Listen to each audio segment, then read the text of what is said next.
And welcome in to another episode of Off Script. My name is Zak Herbstreit. And LSU fans, spring is here. You're starting to get a general feel of what this LSU team is going to be this upcoming season. You're seeing highlights. You're seeing one-handed catches, which are phenomenal, by the way. But in today's video, I want to ask the question, what are the realistic expectations for this LSU team going into the 2026 season? But before we get into it today, if you enjoy the channel, if you enjoy college football, make sure to hit that thumbs up button. Subscribe to the channel as well. It really helps me out a lot, so we appreciate you guys. But let's get right into it here.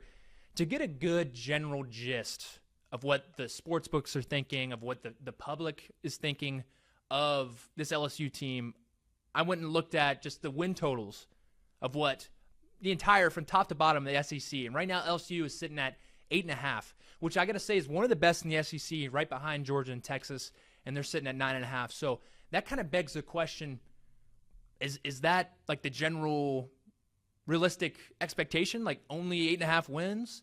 But to get a little bit more of a realistic view, I feel like we need to look at the actual schedule and get into it here right off the bat. Week 1, Clemson. And I think it's fair to say that this is probably the best game in all of Week 1. It was a little bit of a grudge match last season, and I was even at that game, and I remember being back and forth, and I think the fact that it is back at home, Lane Kiffin's first game as the head coach of LSU, I think you guys handle him pretty soundly. And just the fact that I don't think Clemson has the talent on their roster, especially at the quarterback position, that they did a couple years ago, or even with Cade Klubnik. I just don't think they have what it takes to win that game. Week 2, Louisiana Tech, easy win.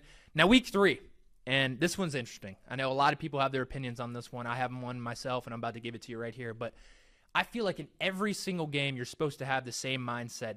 Regular season, conference championship game, national championship game, playoff game, doesn't matter. You're supposed to kind of have the same mindset of just like, let's just win the game. This game doesn't have any more magnitude than it should. But this one does. This one particularly does, because of the whole drama with Lane Kiffin leaving for the playoff. They're going to be amped up. It's at Ole Miss. This one's going to be, an emotional game for them. So I think it's a really hard-fought game, back and forth, back and forth.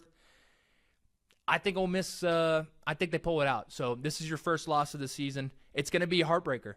And then this is what I feel like the loss here is really what kind of turns everything around. And then LSU starts to go after this, because then Week 4 you have Texas A&M, which is going to be an incredibly hard game. This is a playoff team with an incredible team last year, but replacing the offensive coordinator, Marcel Reed, year 2 or 3, like really veteran guy now. But I think you bottle him up. I think you really the noise in Death Valley really gets to him, and I don't think Texas A&M can handle it in Death Valley. So I think you guys win that. Week 5, McNeese, that's a win. Week 6. At Kentucky. This one's interesting because I feel like with Will Stein, the addition of Will Stein at Kentucky, he's kind of shaking things up. He's got a new culture over there, a new quarterback, NFL caliber guy, if you will. I think it's going to be like one of those games with Georgia, Kentucky in 2023 where it's going to be back and forth, back and forth. You almost play down to the level because you're thinking, all right, it's Kentucky football. Like maybe we didn't prep as hard this week.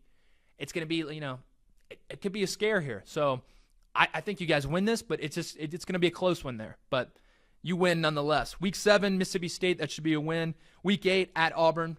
Golesh is having, it's starting something special over there. You see the spring highlights. It's looking good, but nonetheless, LSU should handle that one pretty easily. Week 9, bye week. And then moving on to Week 10 here. And this is a hard 3-game stretch coming up. But Week 10, Alabama at home. This is always a tough game. Always. Every single year. I think recently it's been, not as hyped up just because Alabama's, they've blown out LSU the past couple of years. But it's just something about this year with the talent that's coming in, the addition of talent, Lane Kiffin understanding what this game really means. I think LSU gets it done. Week 11, Texas at home. Now this one's interesting. This one's interesting just because of what I've heard from Steve Sarkisian the past couple weeks and knowing this roster, and Arch Manning year 2 and Cam Coleman coming in, one of the best receivers in all the country, and that defense just being a stellar defense.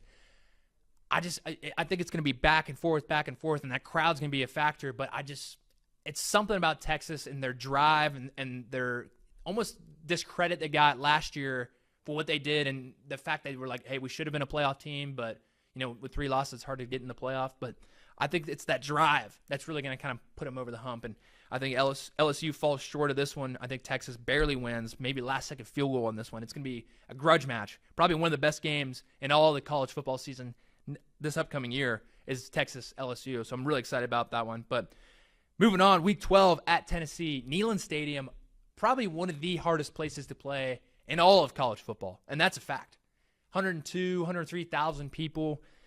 But the thing is, I just don't think talent-wise Tennessee can kind of hang with LSU. So for that reason, I think it's going to be tight early, maybe first quarter, second quarter, and then LSU pulls away, gets it done, and wins in one of the hardest environments in all of college football. And then Week 13 at Arkansas, don't think it'll be an issue. So after all that, what do I expect from this LSU team? You're bringing in 40 transfers, including Jordan Seaton and Sam Levitt. Kind of brings a new vibe to this LSU team.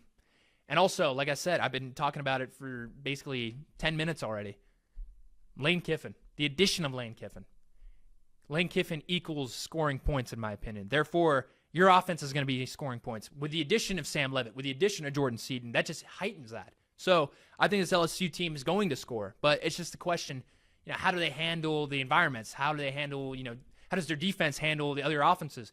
It's an SEC caliber schedule. It's not a cakewalk by any means. But by the looks of spring practice so far, what I've seen from the offense, what I've heard from the offense, a lot of tempo, speeding things up. They're just, and very minimal mistakes so far. I think they're only 4 practices in, and the fact that you're showing minimal mistakes so far, that's very promising. That's optimistic, in my opinion, right now. But there's just so much depth at each position, especially at wide receiver, and that just makes me extremely optimistic about having a run in the SEC or having a run in the playoff, because more recently the guys, or the teams I should say, that have incredible depth at positions are the ones that go on and win the big games when it matters. So final verdict here, because of the coaching staff, of the addition of Lane Kiffin and his track record of success from even being at Ole Miss where, the resources were relatively limited compared to LSU, and now being at LSU with a lot more resources of, hey, we have a lot, donors and,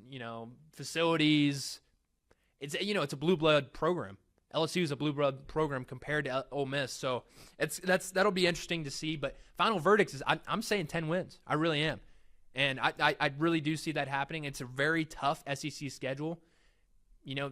Less could happen. But right now, from what I've been hearing from spring practice, from what I've been seeing from spring practice, the catches, the tempo offense, I'm really optimistic about this LSU team. But LSU fans, let me know your takes here. I want to hear your bold takes, your thoughts, your opinions on this upcoming season. I want to hear it all. But like I said, my name's Zak Herbstreit. This is Off Script. Don't forget to subscribe to the channel, like the video. I'll see you guys soon.